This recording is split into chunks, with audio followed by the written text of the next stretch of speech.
Hey everyone, it's QuickyBaby and welcome back to World of Tanks, and today I'm playing two of the best tier 10 light tanks that you can play inside either your random battles or inside, as I'm going to be playing, in the ranked battles of World of Tanks, where in theory the competition is going to be highest. So firstly, let me clarify that I still think the best tier 10 light tank for performing inside ranked battles has to be the EBR 105. It's the best pure scout, is able to get into ridiculous positions, and it's got the mobility to be able to outperform other light tanks on the enemy team.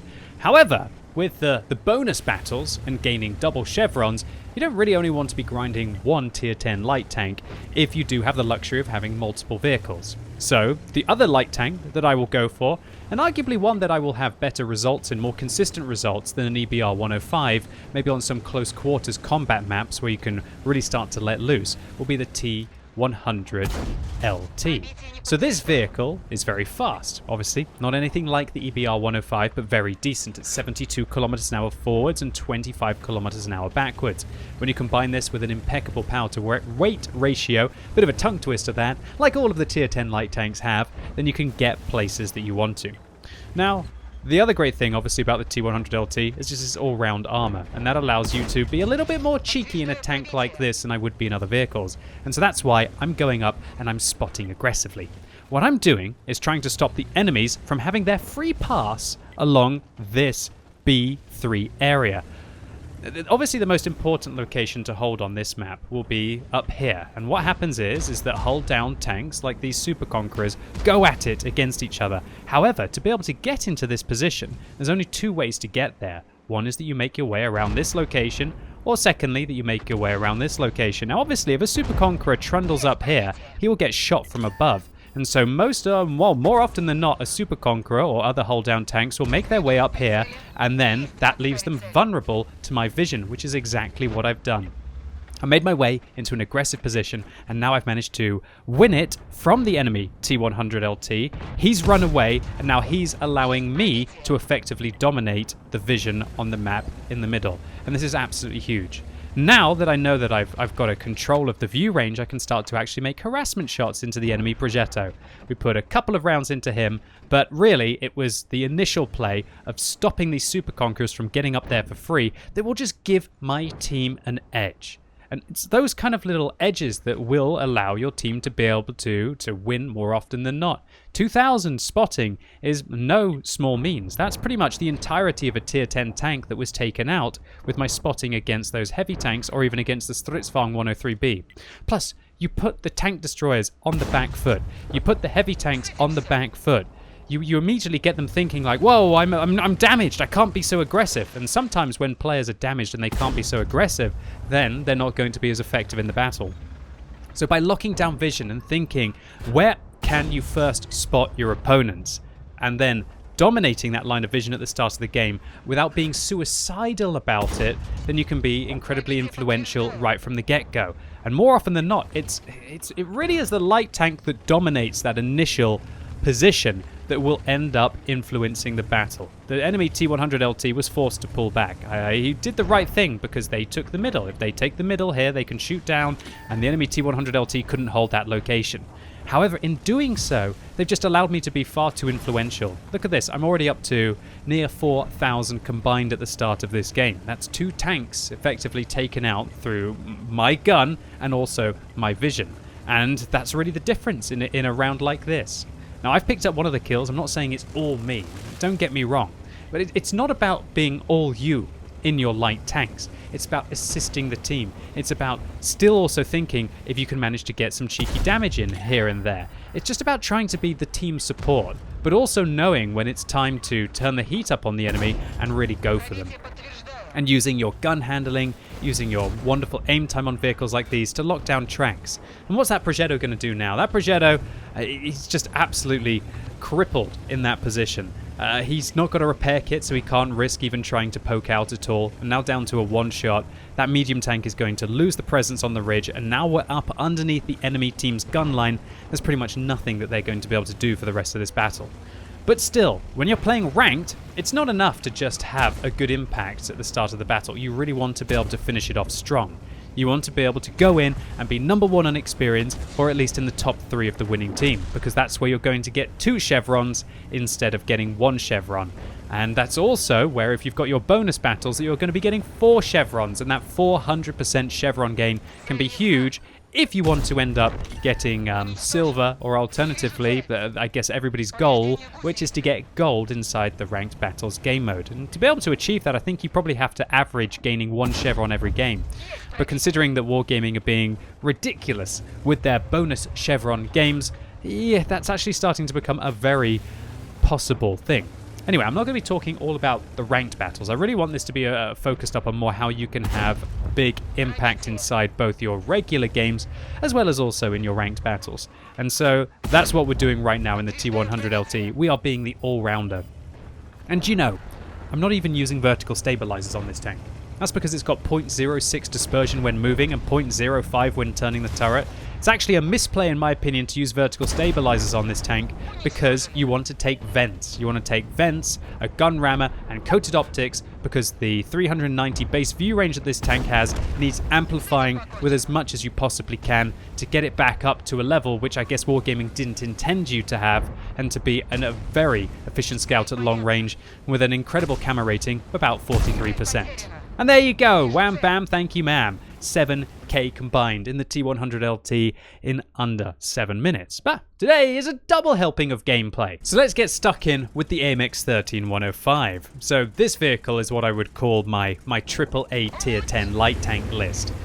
You've got the EBR 105, the T100 LT, and the AMX 13105. But unlike the other two, this vehicle is actually quite slow. Well, not super slow, but slower. 68 kilometers an hour forwards, and its view range at 390 meters is also quite poor like the T100 LT. But this vehicle doesn't even have great camo rating like those two tanks. The real speciality of this tank has to be that it's the only auto-loading tier 10 light tank. And so when you get into crunch engagements and you try to dominate the enemy light tanks at the start of the battle, and you combine that with 8 degrees of gun depression, this vehicle can be truly monstrous. And you'll see that I'm firing very clutch there. I'm not even giving any time for the tank to aim. Not because this tank's got incredible gun handling, but more that when you're playing at the top end here, and I'm playing against literally the best players in ranked. This was early on, not in this season, but last season. You can see all of these players finishing in gold. You can really see some clans there as well on the enemy team, or even on my team, and beta players as well who've been playing literally since the game came out. This is hot World of Tanks, where even if we have a fairly okay game, that's a great result when you're playing against impeccable players. So on Muravanka, in my opinion, it's all about dominating that central location. Once you've got the enemy light tanks to fall back from that location, a lot like we did on El Haluf, it's about going and seeing if you can be useful elsewhere. Now, I really feel that we've got an opportunity to crunch through the forest. If we can crunch through the forest, because look at the enemies, they've advanced all the way up to the western flank. They've got an Object 907 pushing in Foch 155. They've got a Stritzfang that just shut down a VK 7201. I really feel like the only chance that we have is to push through the woods. And so that's why you see me pinging the map, feeling that we've got an advantage. We outnumber the enemy tanks. Surely we can manage to make a push here. But I'm not going to be the one to instigate the push, because if I am, I'm not going to really last very long. So I quickly realized that I'm wasting my time. And that it's obviously never good to waste your time in anything, and especially in World of Tanks. But the worst thing that you can do is to be stubborn and just to go, okay, I'm here, I'm going to go anyway. That's the worst thing that you can do. Unless your hand is forced, you should still be able to use your mobility to fall back and to relocate. And so that's what I've done. I've gone back to trying to dominate this central location, which should really be my job as a light tank. And the enemy Bat Chatillon is trying to take that job away from me. Now this vehicle, when you think about it, is very similar to that Bat Chatillon. We've got better camo rating on the move, we carry 2 less rounds of ammunition, we don't quite have the penetration that tank has. Well, we're not even close to the amount of penetration that Bat Chat has.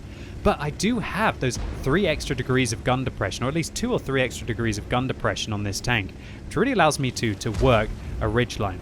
Alright, I can't fight the 907, I'm going to have to fall back there. The Batchat's got too much pressure, and the Stritzfang 103B, as we remember when he hit us earlier on in the game, is located in this G3 area. And so, while my team go and crunch through the woods, I'm instead going to go and harass the ridgeline. And I'm going to try and be able to to put in some of these 3 105mm rounds, but importantly, try and get to a flank where vision is currently not being held. I want to try and get underneath the enemy gun line, and that's what you see me doing right now. I really want to get into this location because when the woods are won, then you want to be over here to try and provide as much view range for your team from this location over here to be able to shoot across at this ridgeline. So that's what we're doing right now in the AMX 13105. We're getting hull down effectively against our opponents or on the safe side of the ridgeline to be able to provide as much vision for our team as possible. And there we go. This is the dream, right? Auto-loading light tank. We track him. Are we going to be able to follow it up with another tracking shot? Unfortunately, I just fluffed that shot. I should have shot into the side there. I didn't realize how low my team were going to get them. And there you go. We just managed to do 800 tracking, followed up by 118 spotting. And this is really where this tank is just absolutely extraordinary. It's for laying down these ambushes, and it's just wonderful against tank destroyers. Okay, I have to use my repair kit there because we actually get locked down by an AMX 13105. Sorry, an AMX 50B. And here's the 13105 coming up after me. We fire one into him. We actually managed to ram him a little bit, and there we go. We dodged one of his shells. We survived the joust. We finish him off, and we win. That could have been a very bad situation for us, and that could have been the difference between us finishing in the top 3 or us finishing just in the top 10. And remember, in top 10, you're only going to get one chevron. We definitely want to see what we can manage to do at the end of the game here to be able to possibly finish top 3, but the bloody Stridsvagn 103B finds us. Luckily for me, look at this extra spotting at the end. A casual 1000 spotting on the AMX 50B and also on the Stridsvagn 103B. And you got to poke, right? You got to try and use your bushes, and we get our total up to over 5k with 1 kill, which will hopefully put us top 3 to gain a double, again with a quad with your bonus battles. And did we squeak here? Yeah, easily actually. We finished number 1 on experience and 3rd on damage. Not bad for a light tank. It looks like we managed to blind fire the bat chat earlier as well, as we managed to do 3000 damage, and our aggressive light tank plays paid off. In the T100 LT, again, this was a phenomenal round for this vehicle. Not only are we top on damage, we're also top on experience with 4,000 spotting that 3k. And funny enough, when you play like this, you actually do break even. I found that light tanks, weirdly, do way better with being profitable than I am in my heavy tanks and my medium tanks, where I really feel like I get into those engagements against the super heavy tanks on the enemy team, and I don't have the speed to be able to flank them, and it becomes really who just kills the other person first with spamming gold. Now, don't get me wrong, I'm not saying that I'm a free-to-play player in ranked, anything but it. I'm losing credits pretty much every game that I play, but you make it up by the amount of premium time that you get, the gold that you get, the bonds that you get, as well as also the millions of credits that you get rewarded for if you manage to reach the top rank. But that's beside the point. Today's video, I really wanted to focus on 2 of the other best tier 10 light tanks that are not the EBR 105, because while I really enjoy playing that tank, I really enjoy whizzing around at 95 kilometers an hour, and for me it makes for really exciting gameplay to feature on YouTube.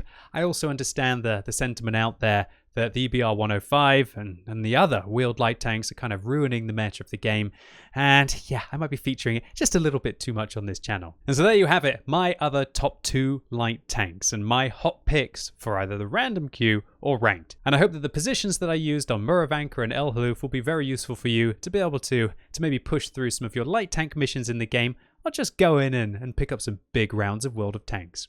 Anyway, ladies and gents, boys and girls, that's it for today. Hopefully you enjoyed this one. If you did, give it a thumbs up. But if you hated it, give it a thumbs down. And let me know what you think about the other tier 10 light tanks. The Rheinmetall Panzerwagen, the Sheridan, the WZ-1321, and also the Manticore. Do you feel like they can be effective in ranked as well? Or do you think they get outshined by the 3 vehicles that I presented here today? And as always, thank you so much for watching. You've been epic, and hopefully I'll see you soon.